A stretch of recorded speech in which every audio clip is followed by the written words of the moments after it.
Hi, Duncan Crawford here with Top Class, where we're discussing how to help disengaged teenagers learn. If you're a parent with a teenager who's not interested in school, lessons, or learning anything at all, then today's podcast can hopefully help. We're going to explore strategies to support academic success and talk about how to help teenagers who have disconnected from education, who might be stressed out or have other issues. To discuss this, I'm joined by the OECD's Director for Education and Skills, Andreas Schleicher, who's spent decades working with government ministers and education leaders to improve education, and Rebecca Winthrop, a Senior Fellow and Director of the Centre for Universal Education at the Brookings Institution, a public policy organisation based in Washington, D.C. She is also the co-author of The Disengaged Teen, Helping Kids Learn Better, Feel Better, and live better. Thank you both for joining me. To start with, let's talk about why disengagement happens so often. Andreas, if I could start with you. Lots of teenagers become disengaged with school, they become bored or overwhelmed, and some drop out. Disengagement has always been an issue, though. Is it getting worse? Well, actually, I do think we have plenty of evidence from PISA that it is getting worse. I mean, simply the kind of learning environments that we offer to young people are no longer motivating them. They're no longer, preparing them for their future. You can see after, long-term sickness, the most frequently cited reasons for why people were skipping school was, I got bored. If you would be running a supermarket, and every day you see from 100 customers, 30 walk out without buying anything. And you see that today, tomorrow, in a week, in a year, you change your inventory. No? And that has not happened in school. We still offer very much the same kind of learning environment. And so, it is getting worse, and we can expect it to, get even worse. No? And I think the pandemic has shown young people there is actually a life without school. And it is now much harder to motivate people to get back. No? Rebecca, Andreas obviously mentioning boredom there as a major factor. What other factors are most common which are impacting students' engagement with school? So we've seen in our research, my colleague Jenny Anderson and I, when we did the three years of research for this book, that the U.S. Census shows that overall levels of disengagement as seen by parents, which is, are kids motivated to do their work on their own? Are they happy to go to school? Hasn't changed a huge amount. It has gone down a bit over the last couple of years, but it's been there for a long time. Kids have been disengaged, particularly adolescents. And in the U.S., we would talk about middle school and high school, secondary school in other countries. But what's really changed is what Andreas has said. What used to be a gap between what you learn in school and the real world has become a chasm. And kids see the world outside. They have technology, which often exacerbates disengagement. And they see the world changing, and they are interacting in different ways. And they are really questioning whether what they're doing in the school walls is relevant. In our research, it was a Brookings Transcend collaboration. We found in the U.S. that 30% of 10th graders said what they learn is relevant to the real world, which is, only 1 in 3 kids saying, this is meaningful to me. Has it always been the case, though, that a lot of schooling hasn't been necessarily that relevant to the real world? I would say that it has.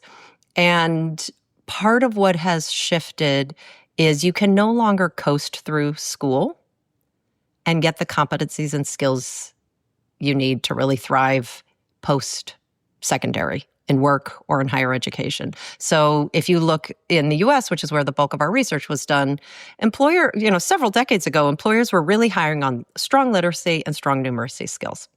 That's what they were hiring on. You could basically get through school, not be super engaged, and come out the other end with those competencies. Today, it's collaborative problem solving, creative thinking, interpersonal conflict resolution, all sorts of things that you can't really coast through school and get. So what needs to happen? Andreas, obviously you're heavily involved in policy recommendations. What is going wrong, but what can schools do immediately to address these issues? Well, one finding is really interesting, that generally vocational education and training is doing far better with school attendance. So when young people work with real people, they work on real problems, they make mistakes that have real consequences, that seems to be more conducive to student agency and student motivation. But there are two other factors that are worth mentioning. One is that the perceived support by students from their teachers. We see very clearly from PISA, when students have teachers, where they feel, my teacher knows who I am, my teacher understands who I want to become, my teacher accompanies me, when the quality of student-teacher relationship is strong, you can see that students are much more independent learners, which is relating to motivation, but also much more intrinsically motivated. So I think that focusing, making learning experiences less transactional, more relational is one recipe to do things better. And the other part is parents. One of the concerns that we have is that over the last years, parental support for education has clearly declined. What we are seeing is a kind of commodification of learning experiences. Students become a kind of consumer of a curriculum. A teacher is seen as a kind of service provider. Parents as a kind of client. And that is a fairly recent phenomenon in history. School used to be always a kind of whole of society enterprise, the center of communities. And I think parental support, teacher support are both great predictors for student motivation. So beyond making learning more relevant, I think those are two angles where you can work on. I want to get into those in more detail in a moment. But first, I wanted to ask Rebecca specifically about your book, because you've identified 4 modes of learning in your research. I want you to tell us about that and why that's important. So one of the things that we did is really try to develop a new language around student engagement, because it's very hard to see, actually. So student engagement, if you look in at the academic literature, is an incredibly powerful driver of outcomes. The more engaged kids are, the more they attend school, the more they complete school, the more they achieve, the more they learn, the happier they are, the less they have behavior problems, the less they have mental health problems. It's a really powerful construct, and it's multidimensional in the academic literature. And it basically is what kids think, feel, do, and initiate around their learning. So it's this multidimensional construct.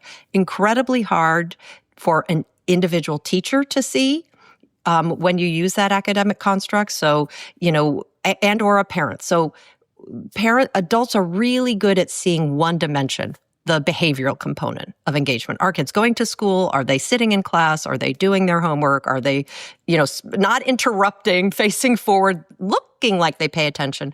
But adults have a really hard time seeing the emotional and cognitive dimensions of engagement, which is really important, actually, and is required for deeper learning and full engagement.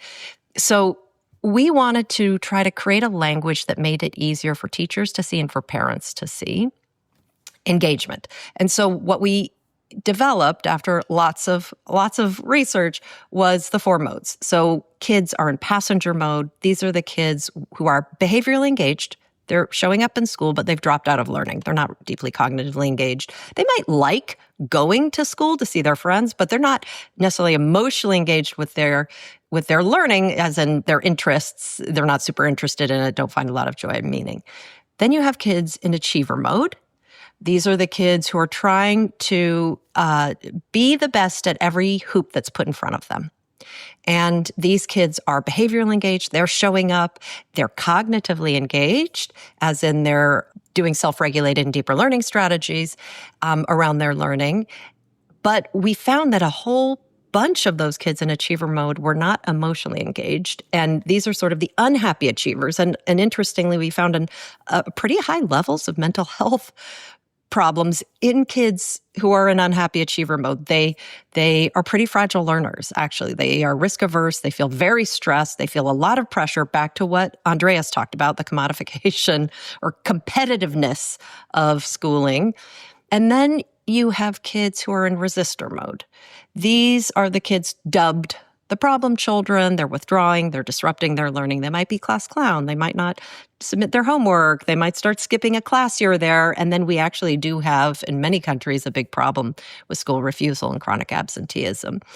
And those kids, they have a lot of agency, actually. They're deeply disengaged across all fronts, but their agency is pointed away from their learning. And we would say they're using their voice, their behavior, their actions to say, often in non-appropriate ways, this isn't working for me. And we did find that those kids could actually flip pretty quickly, more quickly than the kids in passenger or achiever mode, to where we want our kids to be, which is explorer mode. These are kids who are behaviorally engaged, emotionally, cognitively, but also agentically engaged. They're proactive. They're taking initiative over their learning.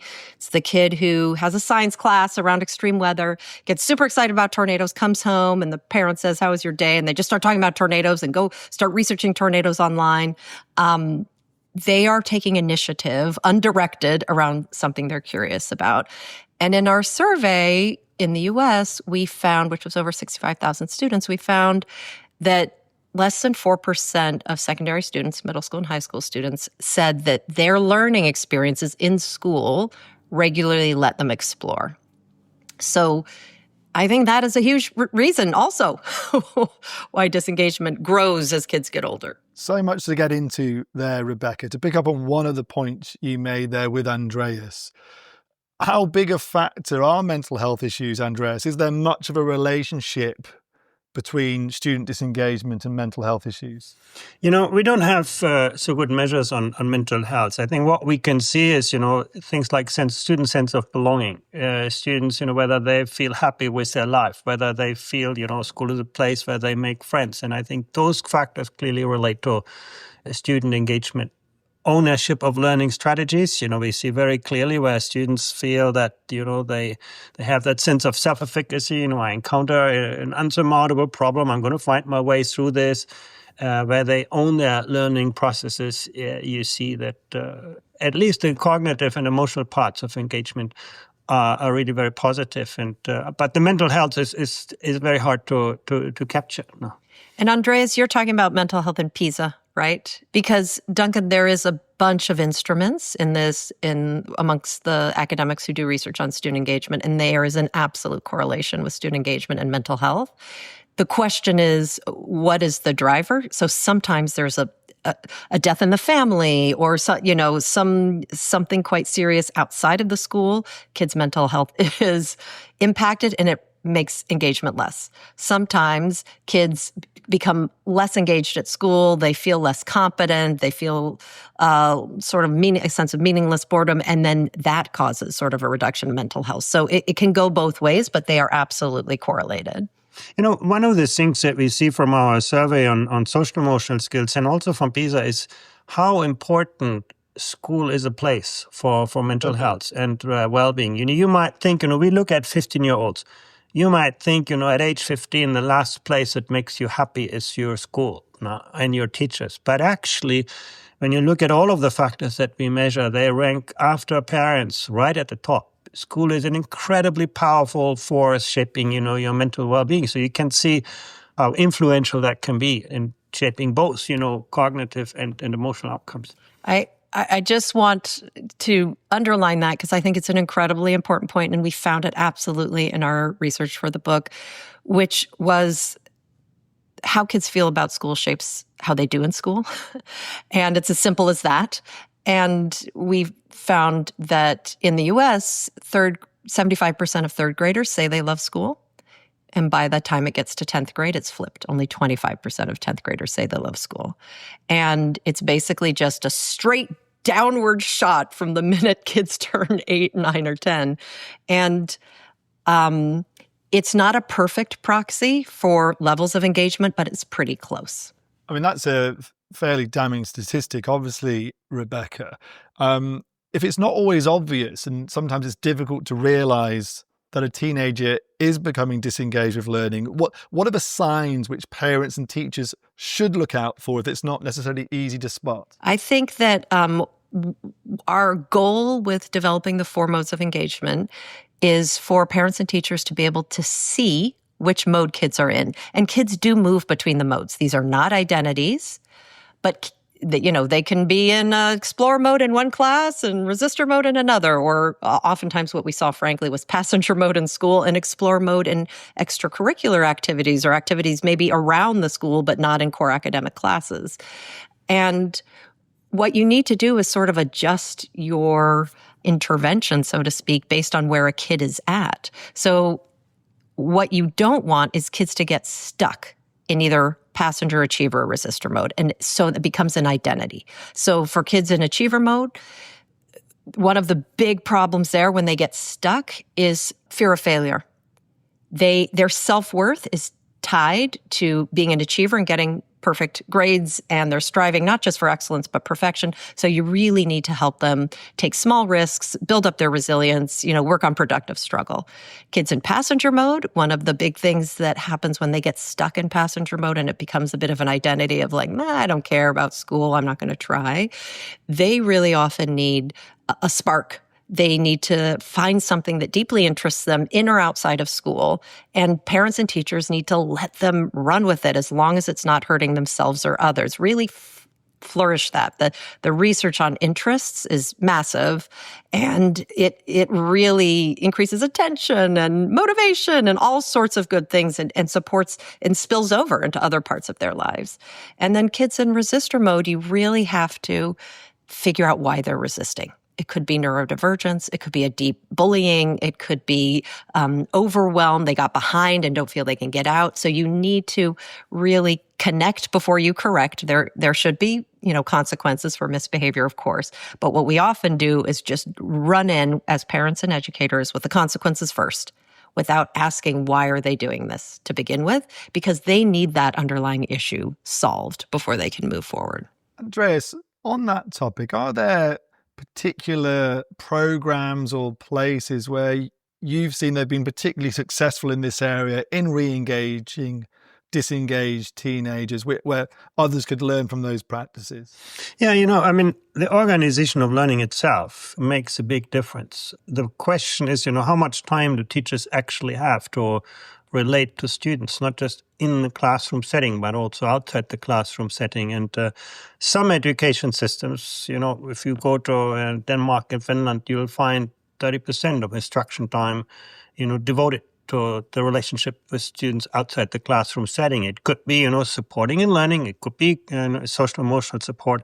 And not surprisingly, those are education systems where you have the kind of cognitive, social, emotional outcomes all very strong, and also strong relationships. Sometimes we ask students simple questions. If you come back in 3 years' time, do you think your teachers will be excited to see you? And, where students respond positively to those kinds of questions, they're more engaged, they have a clearer view of their own future, which is also really important. Motivation comes from, seeing a path forward. They're less anxious with school subjects like mathematics. So I think, organizing learning is an important factor. And probably that's a bit controversial, but we have seen over the last years a trend towards tailorizing work organization. We hire lots of specialists. Teachers outsource social responsibilities, to the school psychologist, social worker, and so on. And that is clearly visible in, the way students see their teachers. Is my teacher just an instructor, or is my teacher also a coach, a mentor, a facilitator, a social worker? And again, when you look at the education systems that do better on those things, they typically give teachers a much more holistic range of responsibilities. Teachers stay with their students for multiple years, so they are not just, passing through. There is something the education systems does to build that student-teacher relationship. Same for relationship with parents. You can see very clearly, whether relationships with parents are, about solving problems or about building relationships. Are they asset-driven or deficit-driven? And again, those things are mirrored in the way students see the world around them and their schools and their motivation. So I do think there's actually plenty of, opportunities education has to organize, time, space, people, relationships in a way that it, builds student engagement. Andreas mentioned specialists there. Rebecca, do teachers themselves need specialist training to help them know how to support disengaged students to get them more engaged back in the classroom? It's a good question because there is a fine line between overburdening already very overwhelmed teachers in a system with society's problems, which we do in many countries. But one of the things I was quite taken by was the work of John Marshall Reeve, because there are things that teachers can do in the classroom, in the daily flow of instruction, without changing their curriculum, without actually changing disciplinary procedures. And it's small shifts that give young people more space to explore the content of what they're learning. And what John Marshall Reeve and all his colleagues have done, and it's across 14 countries and very robust research across 20 years, is they found sort of 7 teaching stylistic changes. One is explanatory rationales. When you give an assignment, don't just say, I'm assigning you this text because there's going to be a test on Friday. Say, why? I'm giving you this text because I want you to see how somebody weaves historical facts into a fictional narrative because, whatever. A second thing, invitational language. I think it would be, I would like to invite you to do your homework tonight, or rather than really commanding language. Another thing is giving choices.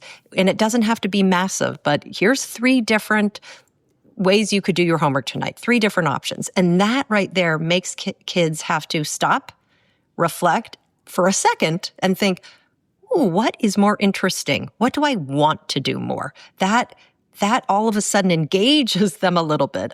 Another piece is asking for their perspective on what is interesting and where to start the lesson, which teachers might be afraid of, but it's as easy as saying, hey, we're doing a lesson on the solar system today. Is there anything you're curious about before I start?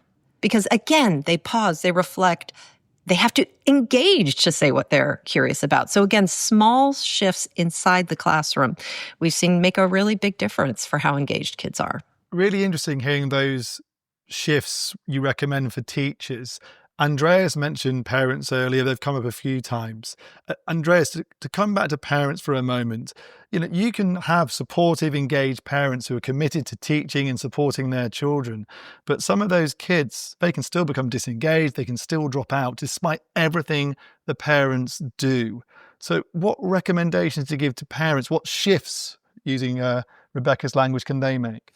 I'm not an expert on this, nor do we have very extensive research on this. But, simply looking at parent questionnaires that we have in our survey on social emotional skills and also in PISA, the relationship between parents' activities and student outcomes is actually really strong. The simple fact whether parents ask their kids every day, how was school? This is not about spending 3 hours of homework with your kid. This is not about having yourself an academic degree. This is simply showing to your child what you do in school is important to me. Those simple signals do have an effect. Yes, there might be exceptions to this, but I don't think we should underestimate, the role that parents can do to give the school the role it can possibly play in engaging young people. So I would say, Duncan, on that, because a huge part of our book that Jenny and I did is an engagement toolkit that parents can use and teachers can use as well.